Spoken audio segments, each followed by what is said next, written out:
কি রান্না করেছো আজ? আজকে রান্না করেছি পুঁই শাক চচ্চড়ি, মাছ ভাজা, আর নতুন রান্না করেছি নতুন ধরনের নিম পাতা কালো জিরে ভেজে আলু সিদ্ধ দিয়ে মেখেছি, আর পটল ভর্তা করেছি। পটল ভর্তা করেছো? হ্যাঁ, এটা পটল ভর্তা হেভি হয়েছে তো। হ্যাঁ, খেয়ে দেখবি। দাও দাও, আগে আমি একটু পটল ভর্তা দিয়েই খাই, তারপরে নিম পাতাটা খাবো। নিম পাতা তো সত্যিই খুব তেতো, তবু ভালো লাগে খেতে হ্যাঁ, শীতকালে। কালো জিরে দিয়ে ভেজেছি, আলু সিদ্ধ দিয়ে মেখেছি। দাঁড়াও, একটু পটল ভর্তা দিয়েই আগে খেয়ে দেখি। ও, দেখতে তো হেভি হয়েছে। খেয়ে দেখি।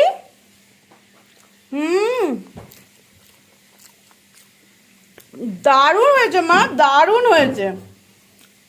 পটল ভর্তা দিয়েই খাওয়া হয়ে যাবে সব ভাত।